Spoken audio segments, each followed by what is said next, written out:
ঐতিহ্যবাহী মিরপুর বুদ্ধিজীবী গোরস্থান সংলগ্ন গোলাটেক ঈদগাহ মাঠে আয়োজিত বাংলাদেশ মুজাহিদ কমিটি ঢাকা মহানগর উত্তরের আয়োজনে 3 দিন ব্যাপী ওয়াজ ও হালকা জিকিরের প্রথম দিনের মধ্যমণি দেশের লক্ষ লক্ষ আলেম ওলামাদের রাহবর শেখ সৈয়দ মুফতি ফয়জুল করিম সাহেব দামাত বরকাতুহুল আলিয়া, মঞ্চ উপবিষ্ট উলামায়ে কেরাম, মুরব্বিয়ান ইজম, বেরাদারান ইসলাম, পর্দার আড়ালে পর্দানিশীন মা ও ভগ্নীগণ, জীবনে মনের অজান্তে হোক বা জেনে শুনে হোক নফস শয়তানের ধোকায় পড়ে অথবা বন্ধু বান্ধবের প্ররোচনায় পড়ে আমরা অনেক পাপের প্রোগ্রামে গিয়েছিলাম, কথা সত্য কিনা? কিন্তু মুজাহিদ কমিটি ঢাকা উত্তরের আয়োজনে আজকের যে মাহফিল, এই মাহফিল ওই জাতীয় কোনো পাপের মাহফিল নয়, বরং আমলনামায় যে গুনাহের দাগ বসিয়েছি এই কলঙ্কের দাগ মোচন করার মাহফিল আজকের মাহফিল, কথা ঠিক না বেঠিক? গুনার গাটুরি মাথায় বহন করে এসেছি, কাজ কাম রেখে ব্যস্ততাকেও উপেক্ষা করে শীত কুয়াশা প্রতিকূল পরিবেশ পরিস্থিতি সবকিছুকে তোয়াক্কা না করে প্রোগ্রামে আসা বেকার নয়, অবশ্যই গুনার গাটুরি মাথায় বহন করে এসেছি। মোনাজাত শেষে ইনশাআল্লাহ নিষ্পাপ হয়ে বাসা বাড়িতে ফিরব, এই আশা বুক ভরা আল্লাহ কবুল করেন, জোরে কোন আমিন। মুহতারাম হাজিরিন, যে মহান অতিথির আলোচনার জন্য আমরা অপেক্ষামান, কিছুক্ষণের ভিতরে তিনি তাশরীফ আনবেন। অলরেডি উনি আমাদের পাশেই বিশ্রামে আছেন। এর আগে অল্প সময় আপনাদের সামনে খুতবা দরুদ শরীফের পর আপনাদের সামনে ছোট্ট করে একটি আয়াতে কারিমা তেলাওয়াত করেছি। আয়াতে কারিমার মধ্যে আল্লাহ রাব্বুল আলামিন তার বন্ধুদের পুরস্কার এবং ডিউটি সম্পর্কে সংক্ষিপ্ত আলোচনা করেছেন। আল্লাহ রাব্বুল আলামিন তার আয়াতে কারিমার মধ্যে ইরশাদ করেন, আলা মানে সাবধান, খেয়াল করে শোনো, মনে রাখার জন্য শোনো, দিলের কান দিয়ে শোনো। কথাটা কি? কথাটা হলো ইন্না, নিঃসন্দেহে, আউলিয়া আল্লাহ, আল্লাহর ওলি যারা, আল্লাহর আউলিয়া, ওলির বহু বচন আউলিয়া, ওলি এক বচন, আউলিয়া বহু বচন। আল্লাহ বলেন, খবরদার, নিশ্চয় আমি আল্লাহর বন্ধু যারা, ওলি যারা, আপন যারা, লা খাউফুন আলাইহিম ওয়ালা হুম ইয়াহজানুন, সুবহানাল্লাহ। নেই তাদের জীবনে কোনো ভয়, থাকবে না তাদের পরকালের জীবনে কোনো টেনশন, সুবহানাল্লাহ। আমার বন্ধু যারা, এদের দুনিয়াতেও কোনো ভয় নাই, পরকালেও কোনো টেনশন নেই। মানুষ দুনিয়াতে কিসের ভয়ে কাঁদে? মানুষ কেউ কাঁদে ইজ্জতের জন্য, ইজ্জতের ভয়ে কাঁদে। হায় হায়, না জানি এই কাম করলে আমার মান যাবে, ইজ্জত যাবে, এই জন্য এই কাম সে করে না, ঠিক না বেঠিক?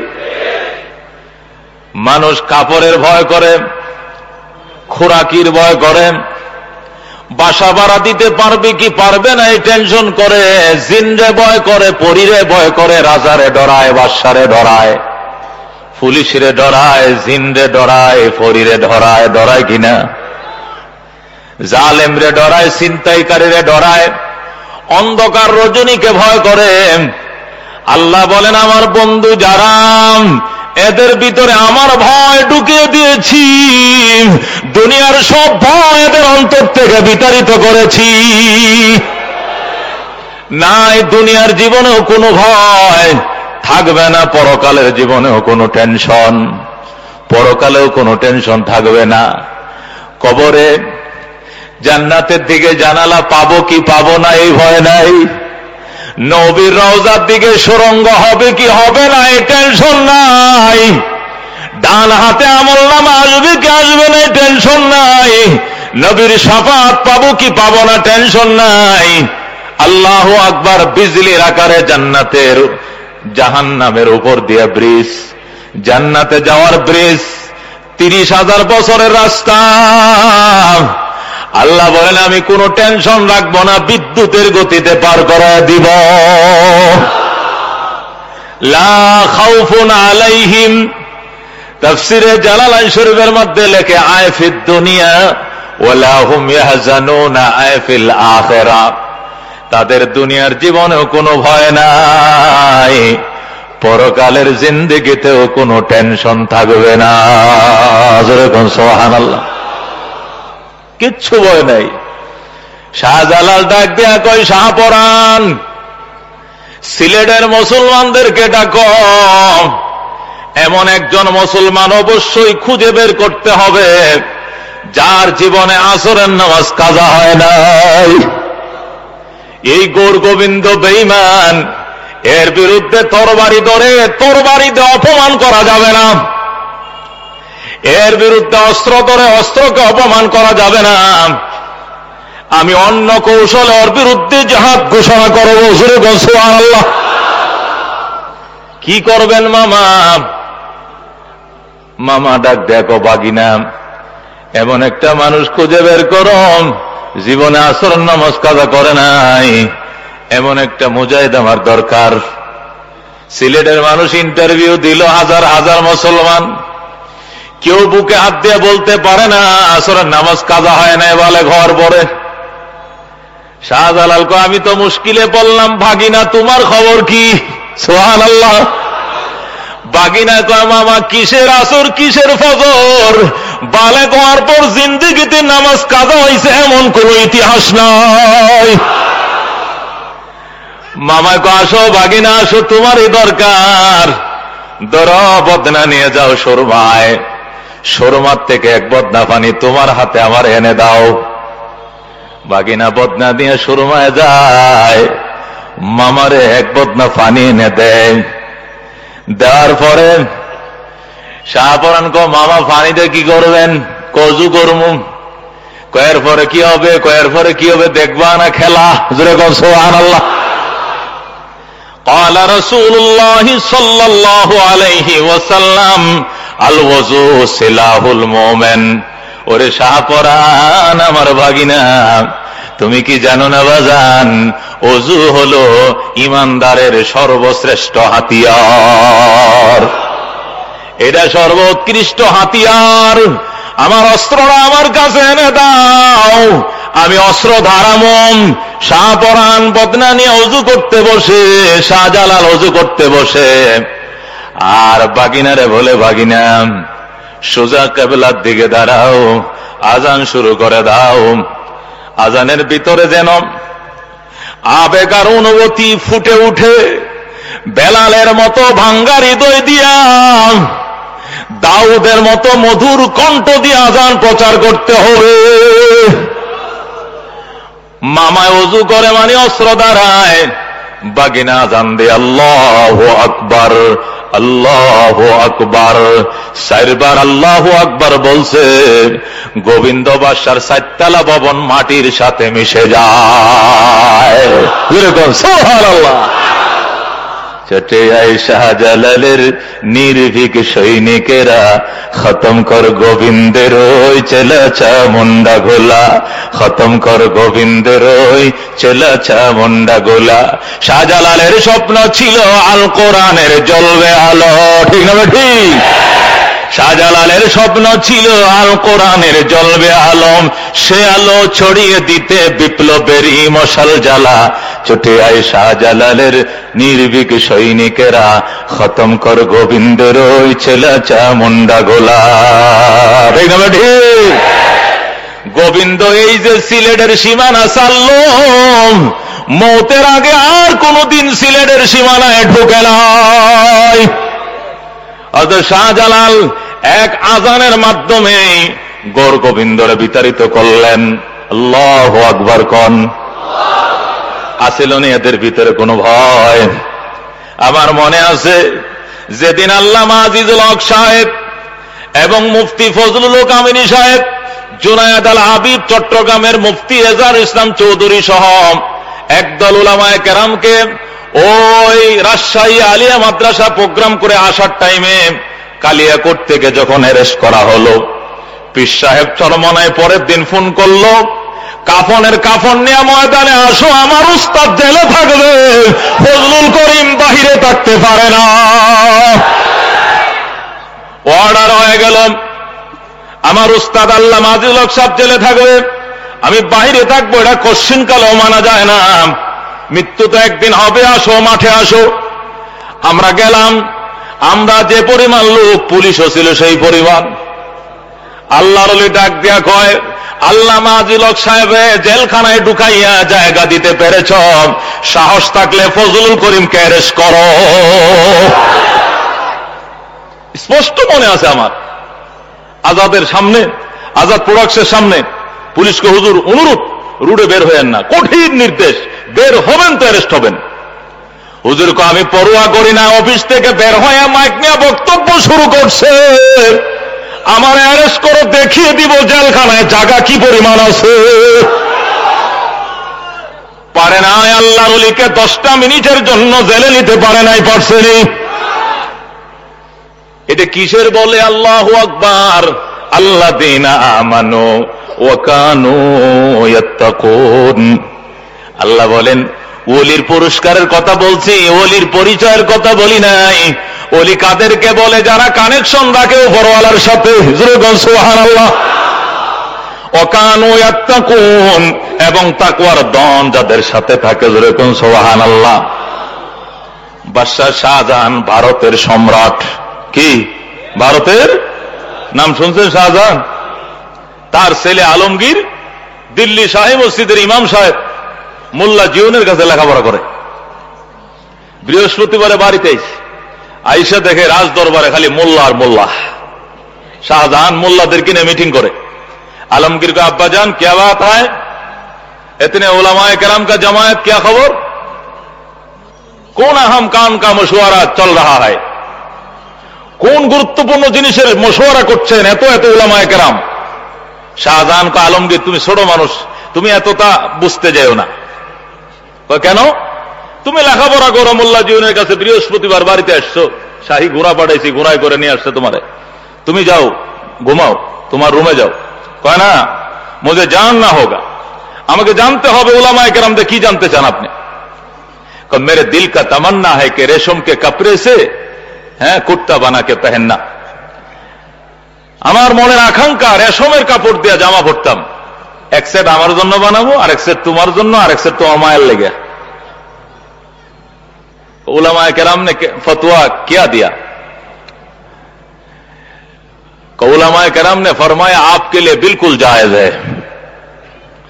देशेर उलमाए केराम रे डाकছে, ডাইকা কয় উলামায়ে কেরাম তো বুঝেনি, ওই ফকেটের মোল্লাগুলো আর ফকেটের সব দল ক্ষমতা গেলে কিন্তু ফকেটের কিছু মোল্লা থাকে, থাকে কিনা? আওয়ামী লীগ গেলে উলামা লীগ, বিএনপি গেলে উলামা দল, জাতীয় পার্টি গেলে জাতীয় উলামা পার্টি, এটি ফকেটেড। এগুলো মসজিদের ইমামতি করার যোগ্যতাও রাখে না, মাদ্রাসায় পড়ানোর যোগ্যতাও রাখে না, মানুষকে ওয়াজ আর বয়ান করার যোগ্যতাও রাখে না। এরা দালাল, যখন যে ক্ষমতা যায় ওদের দালালি করে, ওরা কথা ঠিক না ঠিক। এরকম ফকেটের মোল্লা কিছু সব জমানায় আছে এবং থাকবে কিয়ামত পর্যন্ত, ঠিক না ঠিক। তো শাহজাহানেরও ছিল। এরা কা হযরত दूसरों के लिए जायज नहीं है लेकिन आपके लिए बिल्कुल जायज है। রেশমের কাপড় দিয়ে আল্লাহ জান্নাতীদেরকে জান্নাতে পোশাক পরাবেন, যেরকম সুবহানাল্লাহ। এই জন্য দুনিয়াতে রেশমি কাপড় দিয়ে পোশাক পরা হারাম। পোশাক পরা কি? কারণ আল্লাহ এই পোশাক পরাবেন কখন? বেহেশতে। কখন? এখন মোল্লারা কয় আপনার এনতে টাকা পয়সা নিয়ে সারা জীবন খায় চলি, একটা হারামরা যদি হালাল বানায় দিতে না পারি তাহলে আর এত বছর খাইলাম যে এর জবাব কি দিব? आपके लिए बिल्कुल जायज है, আমনের জন্য জায়েজ আছে। সাথে সাথে আলমগীর को क्या कहा, जब तक मेरे उस्ताद, যতক্ষণ পর্যন্ত এই মহাভারতের এই বিখ্যাত আলেম দিল্লি শাহী মসজিদের ইমাম আল্লামা, ওই জমানার শ্রেষ্ঠতম আলেম ছিলেন মোল্লা জিউন, যার লেখা কিতাব না পড়লে কোন আলেম আলেম হইতে পারবে না। নুরুল আনোয়ার নামক কিতাবের নাম শুনেছেন? লেখছে কেডা? মোল্লা জিউনে। তাফসিরাতে আহমদি কে লিখেছে? মোল্লা জিউনে। বড় বড় কিতাব যেগুলো কওমি মাদ্রাসায় পড়লে এগুলো ফয়রিয়া মোল্লা হওয়া লাগে, মৌলবী হওয়া লাগে, এইরকম কিতাব উঁচু মানে মেট্রিক ক্লাসে পড়ায় ওই কিতাব লিখেছেন মোল্লা জিউন। ৬০ টাকানি আলেম নয়, বিশাল বড় আলেম। যেরকম সুবহানাল্লাহ।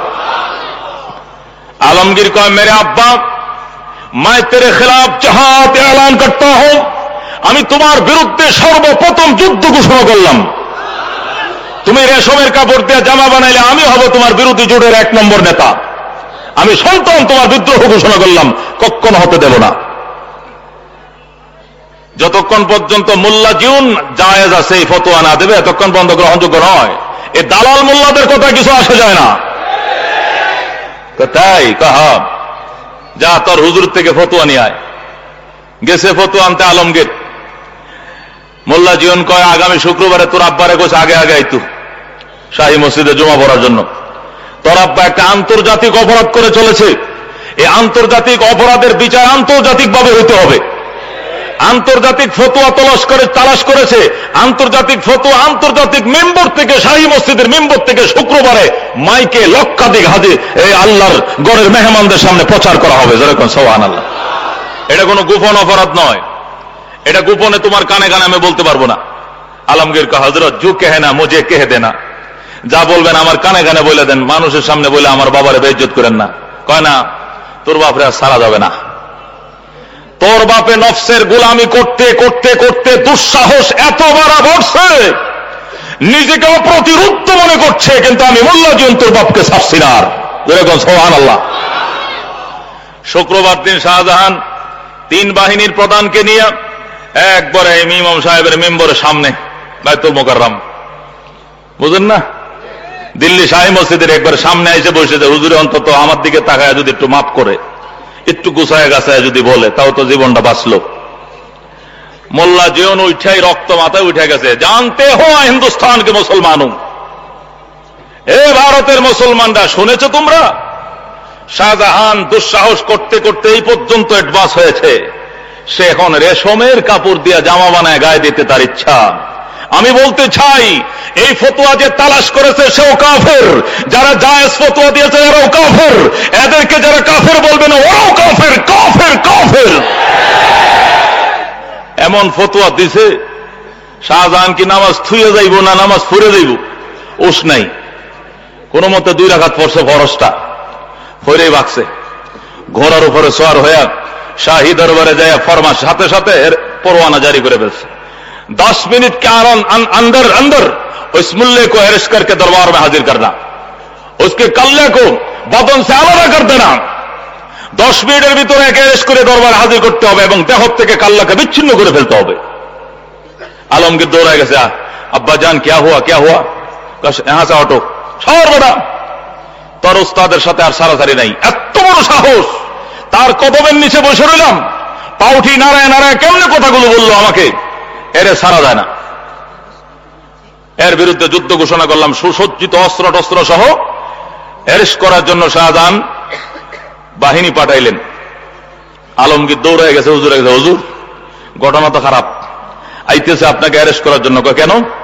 এই যে ফতোয়া দিছেন। কেমনে আইতেছে? অস্ত্র টস্ত্র সহ, মানে আপনি সিলিন্ডার না করে কোনো পথ নাই। তোর বাপের অস্ত্র আছে, আমার কি নাই? তোর আব্বার আছে, আমার কি নাই? মেরে হাতিয়ার কো লাও, এ আলমগীর আমার হাতিয়ার লো। আলমগীর কল, হুজুর এত ওষুধ করে আমরা এনে ভরি, এটা দা কুড়ালো তো দেখি নাই কোনোদিন। আবার হাতিয়ার করতে কয়ে, বেড়া আমার খাটের নিচে বদনা আছে না, একটা বদনা ল। বদনা দেখি কয়েক বদনা ফানি বর। আলমগীর তুমি কি জানো না, ক্বালা রাসূলুল্লাহ সাল্লাল্লাহু আলাইহি ওয়াসাল্লাম, আল ওযু সিলাহুল মুমিন, ওযু হলো ঈমানদারের সবচেয়ে বড় হাতিয়ার। আলমগীর এক বদনা পানি দেয়, আমি ওযু শুরু করে দেই। মনে রাখবে আলমগীর, আমি ওযু যদি কমপ্লিট করতে পারি, ডান পাউডা ধোয়ার পর বাম পাউডা ধোয়ার সুযোগ যদি আল্লাহ আমারে দেয়, তোর বাবার রাজত্ব তুলার মতো উড়ে যাবে। আলমগীর পায়ের মধ্যে কয়, হুজুর খবরদার এই অস্ত্র এখন ব্যবহার করেন না। আমি একটু সুপারিশ করে দেখি, একটু এখনই ব্যবহার করেন না। কি সুপারিশ? আব্বার কাছে যাই, শেষবারের মতো আর একটু সুপারিশ করে আসি, আপনি অস্ত্র ব্যবহার করেন না। কয় তাই নাকি? কয় যা। আলমগীর যায় বাপের পায়ে করে, আব্বা যান, আমি তো দুই গাছের সিফায় পড়ছি, আপনি হলেন আমার জন্মদাতা পিতা আর উনি হলেন আমার রুহানি পিতা, শিক্ষক। আমি মাঝখানে পড়েছি, আমি নিজের চোখে দেখে এসেছি আমার উস্তাদের কাছে এমন ভারী অস্ত্র, এই অস্ত্র যদি আপনার বিরুদ্ধে ব্যবহার করে আপনার রাজত্ব তছনছ হয়ে তোলার মতো উড়ে যাবে। দোহাই লাগে বাবা, খবরদার আমার উস্তাদের বিরুদ্ধে আপনি যায়েন না, উস্তাদকে খেপায়েন না। শাহজাহান কয়, আপ কিয়া করনা? তাহলে আমি কি করবো? ওহুত আমি কি করবো? কয় সৈন্যদেরকে বেড়াকে পাঠায়া দেন, আপনি আমার গোড়ার পিছনে উঠে বসেন, বাপে পুতে দুইজনে যায় হুজুরের পায়ের মধ্যে ফরমো। সুবহানাল্লাহ। আলমগীরের পিছন দিয়ে শাহজাহান উঠে দুজন আইসা মোল্লা জৈনের পায়ের মধ্যে পরে, হুজুর ভুল করেছি, আর করব না কোনদিন, তওবা করেছি হুজুর, রেশমের কাপড় দিয়ে জামা বানাবো না, আমিও পরবো না, আলমগীরে পরাবো না, বিবিরেও পরাবো না, আমি তওবা করেছি, আমাকে পরায় দেন, আমার নতুন করে কালমা পড়া তওবা করায় দেন, আমারে দয়া করে ক্ষমা করেন, আপনার অস্ত্র উড্ডু করেন। জোরে কোন সুবহানাল্লাহ। আল্লাহ বলেন, আলাম ইন্না আউলিয়া আল্লাহ লা খাউফুন আলাইহিম ওয়ালা হুম ইয়াহজানুন। ও জগতের মানুষ শোনো, এই ঘোষণা ডাইরেক্ট আমার আল্লাহর। কার? আমার আল্লাহ বলেন, আমার বন্ধু যারা, এদের দুনিয়াতেও কোনো ভয় নাই, এদের পরকালেও কোনো টেনশন নাই। বন্ধু হওয়া যাবে কি করে? আল্লাযীনা আমানু ওয়া কানু ইয়াত্তাকুন, দুটি ডিউটি পালন করতে হবে। এক নম্বর, পাকাপোক্ত ইমানদার হতে হবে, ইমানদার হতে হবে পাকাপোক্ত। এক নম্বর, গায়রুল্লাহর কাছে সাহায্য চাওয়া যাবে না, গায়রুল্লাহর কাছে মাথা নত করা যাবে না, বট গাছে সঙ্গা বানা যাবে না, তুলসী গাছের নিচে নত হওয়া যাবে না, মাজারে যায় খাজার দরবারে নত হওয়া যাবে না। নত স্বীকার করতে হবে একমাত্র কার দরবারে? একমাত্র একটি দরবার এই দেশে, যে দরবারে গেলে আগেই প্রথম বয়ানে বলে দেয়, যারা এসেছো চরমনাই, যারা এসেছো চরমনাই, সমস্যা সমাধানের জন্য চলে যাও, যারা এসেছো পয়সাওয়ালা হওয়ার জন্য চলে যাও, যারা এসেছো মুশকিল আসানের জন্য চলে যাও, এই জন্য চরমনাইয়ের দরবার নয়। এখানে আসলে পাওয়া যায় মৌলারে হারাইয়া পাগলের মতো ঘুরতেছ, পরামর্শ দেওয়া হয় কোন পথে গেলে মৌলার সন্ধান পাওয়া যায়। বাবা মতিঝিল 500 টাকার বান্ডিল এখানে নাই, এখানে আছে বন্ধুগণ। এই জন্য বলছিলাম, আল্লাহর ওলি যারা, এদের দুনিয়াতে কোনো ভয় নাই, পরকালেও ভয় নাই। কারণ হলো সব ভয় আল্লাহর ভয় এদের ভিতরে ঢুকছেন, গায়রুল্লাহর ভয় এদের অন্তর থেকে বের হয়ে গেছে কিনা। উদাহরণ শোনাইলাম আল্লাহর ওলিদের, আল্লাহু আকবার, রাতভর শোনাইলেও শেষ হবে না। এরা হযরত আলীর উত্তরসূরি। এরা কার উত্তরসূরি? হযরত আলীকে নবী বলে, আলী ফারবানে যাইতা তবুকে। কয় কেন? কয় শুনেছি তবুকের 5000 মেহমান নাকি আইসা গেছে, আরো 35,000 নাকি পিছনে রয়েছেন। আলী বলে, হুজুর কি বলেন আপনি? আমাকে আপনি তো শেরে খোদা ঘোষণা করেছেন, আমি আল্লাহর সিংহ, এই পৃথিবীতে আল্লাহ ছাড়া আলী অন্য কাউকে ডরায় না।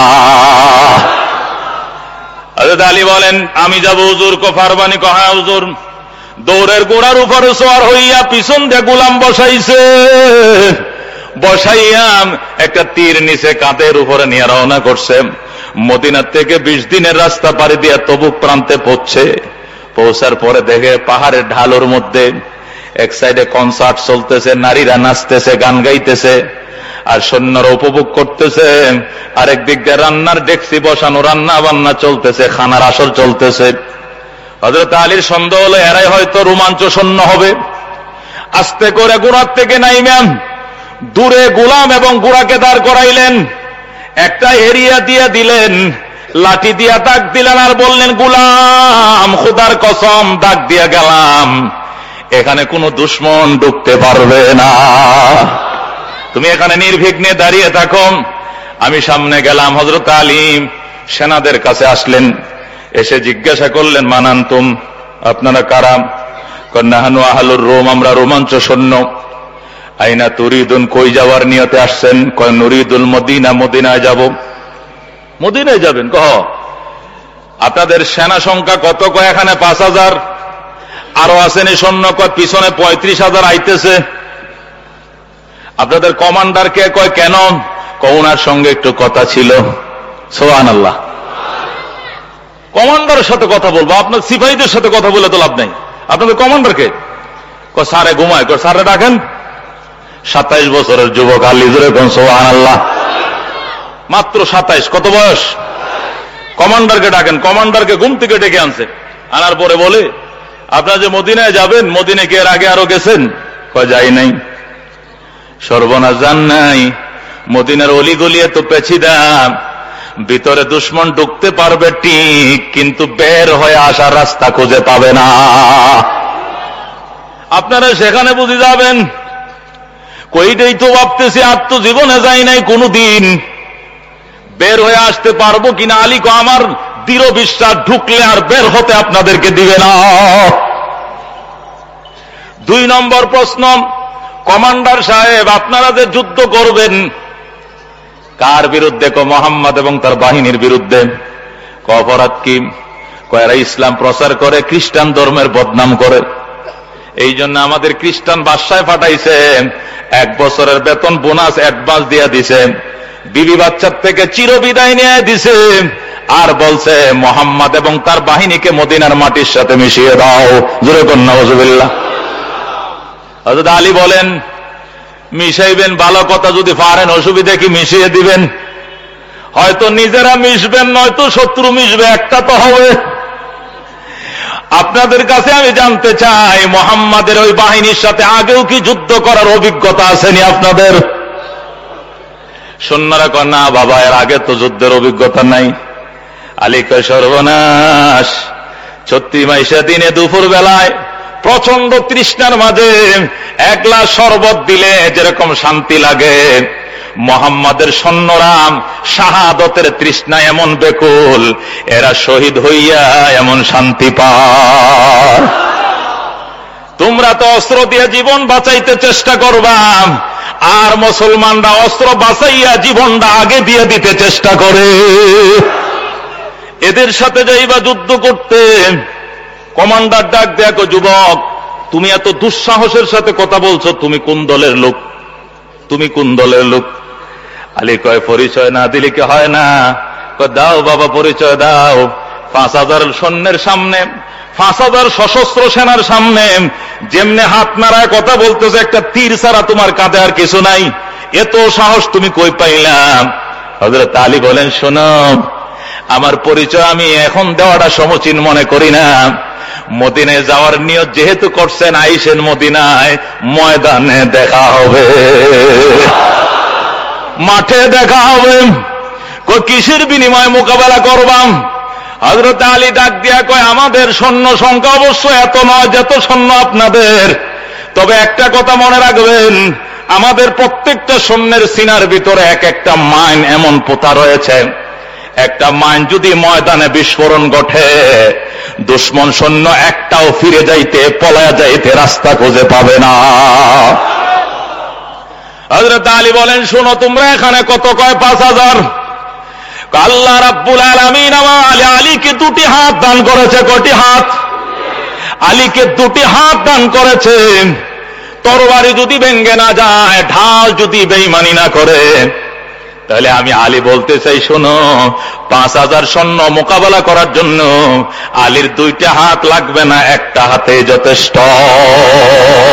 আল্লাহ রব্বুনা মুহাম্মদ নাবিয়ুনা নাহনু মুতিউহুমা নাহনু কুল্লুন হিজবুল্লাহ আল্লাহু রব্বুনা মুহাম্মদ নাবিয়ুনা নাহনু মুতিউহুমা নাহনু কুল্লুন হিজবুল্লাহ লা নাখাফু ইল্লাল্লাহ ওয়া আতাসিম বিহাবলিল্লাহ মুজাহিদ ফি দীনিল্লাহ আল জিহাদ সাবিলুনা আল জিহাদ সাবিলুনা নারে তাকবীর নারে তাকবীর ইসলাম ও মুসলমান জিন্দাবাদ জিন্দাবাদ ইসলাম ও মুসলমান জিন্দাবাদ জিন্দাবাদ ইহুদি নাসারা বেঈমান নিপজ্জক নিপজ্জক ইসলাম ও মুসলমান জিন্দাবাদ জিন্দাবাদ ইসলামের শত্রুরা কোরআন সুন্নাহর আলো 3 দিন ব্যাপী ওয়াজ ও হালকা জিকির মাহফিল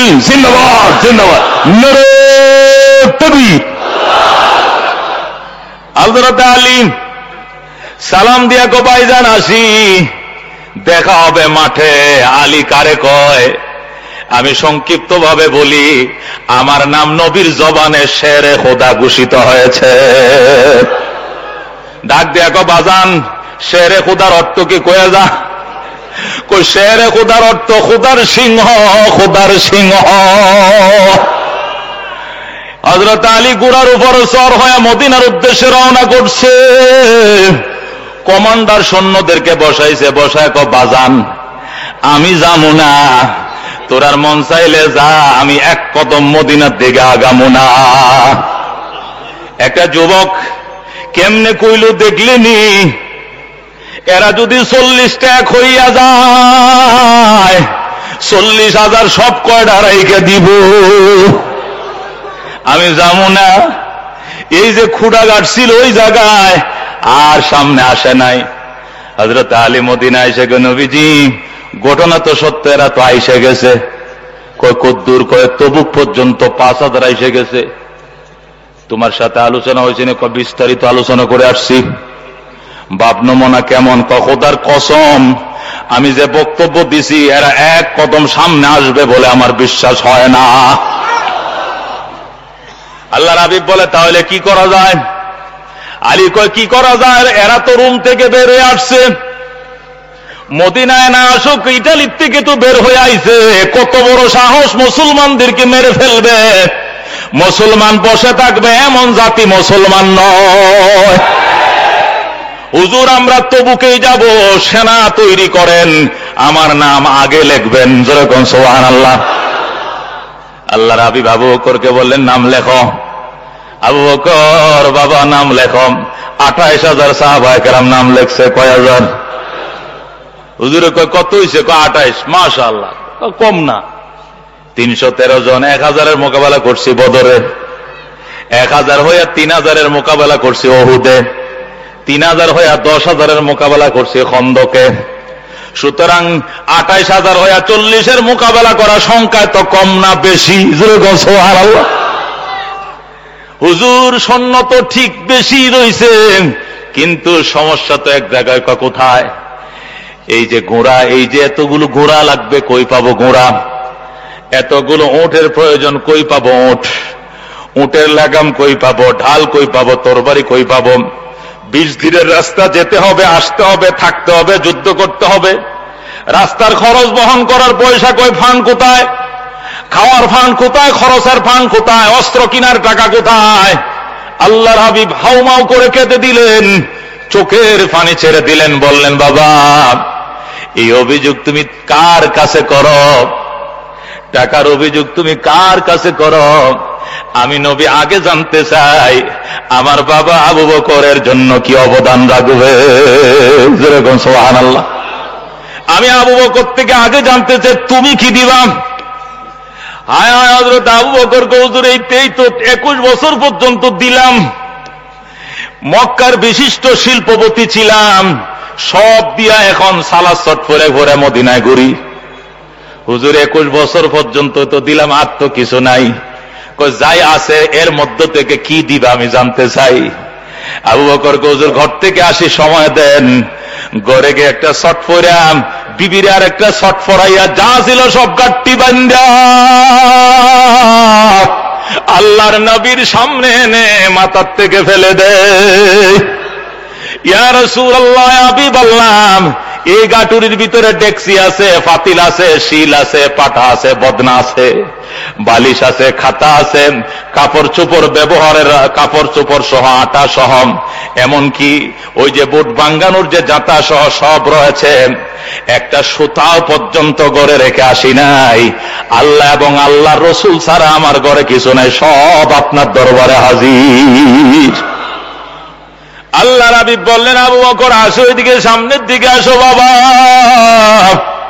এই যে জড়ায় ধরে নবী কান্দে, গালের মধ্যে চুমু খায়, নাকের মধ্যে চুমু খায়, কপালে চুমু খায়। আর গো বাজান, যে অবদান তুমি ইসলামের জন্য রেখেছ, এর ঋণ আমি নবী দুনিয়াতে শোধ করতে পারবো না। আমার কাছে কেউ কিছু পাবে না। কেউ যদি আমাকে 10টা টাকা দিছে, তারে আমি 100 টাকা দিছি। কেউ আমার 100 টাকা দিছে, তাকে 1000 টাকা দিছি। কেউ আমাকে 1টা উট দিছে, তাকে 10টা উট দিয়ে দিছি। আমার কাছে কেউ ঋণ পাবে না। কিন্তু তোমার ঋণ শোধ করার মতো ফান্ড আমার কাছে নাই বাজান। দোয়া করি আমার আল্লাহ জান্নাতের অফুরান্ত ভান্ডার থেকে সেই ঋণ শোধ করুক। এইভাবে নবী আবু বকরকে ধরে এমন কাঁদতে শুরু করলেন, আনন্দে কান্দে, গালে চোমায়, মুখে চোমায়, গালে চোমায়, আর বলে বাজান তোমার নেকি এক পাল্লায়, তামাম দুনিয়ার উম্মতের নেকি এক পাল্লায়, তোমার নেকির পাল্লা ভারী হবে। আজকে পরিষ্কার ঘোষণা করে দিলাম আবু বকর, তোমার আগে কোন উম্মত জান্নাতে ঢুকতে পারবে না। ও বন্ধু, এরা ওই জান মাল, জীবন, যৌবন, ইজ্জত, আবরু সব কুরবান করে দিয়েছে বলেই আজকে মরুভূমির ইসলাম 7 সমুদ্র পাড়ি দিয়ে বাংলাদেশ পর্যন্ত এসেছে। কথা ঠিক না ঠিক? মুসলমানের ঘরে জন্ম নিয়েছি, নামাজ পড়ি, টুপি মাথায় দেই, গালে দাড়ি রাখি, আজান হয়, মুয়াজ্জিনে আজান দেয়, জামাতে নামাজ পড়ি। মুসলমানের ঘরে জন্ম নিয়েছি, প্রজন্মের পর প্রজন্ম, প্রজন্মের পর প্রজন্ম মুসলমান। এদের কুরবানি যদি না থাকতো ইসলাম পাইতাম না। বেঈমান কাফেরের ঘরে জন্ম নিতাম। ঠিক না ঠিক? যারা জান মাল, ইজ্জত, আবরু, বাগ বাগান, বিবি বাচ্চা সব কুরবান করতে পারল ইসলামের জন্য, আমরা বুঝি সামান্য জীবনের ইনকাম থেকে 2-4 টাকা কোরবান করতে পারবো না? পারবো না? কারা কারা পারবো? হাত বাড়াই। আল্লাহু আকবার। আল্লাহ তুমি আবু বকরের সাথে জান্নাতটা দিয়ে দিও। এই বিশাল মাহফিল, 3 দিন ব্যাপী মাহফিল বাজান। এই 3 দিন ব্যাপী এক একটা মাহফিলের খরচ 6 লক্ষ, 5 লক্ষ, 7 লক্ষ টাকা ছড়ায় যায়। এরকম একটা প্যান্ডেলের মূল্য তো 3 দিনে লাখ টাকার বেশি, 1 থেকে 1.5 লাখ টাকা। মাইকের টাকা, পোস্টার, হ্যান্ডবিল সহ কত লক্ষ লক্ষ টাকা খরচ রে বাবা। ইসলামের জন্যই তো না, অন্য কোনো কারণে? ইসলামের প্রচারের জন্যই তো, সাহাবায়ে কেরামের আদর্শের বর্ণনা শোনানোর জন্যই তো।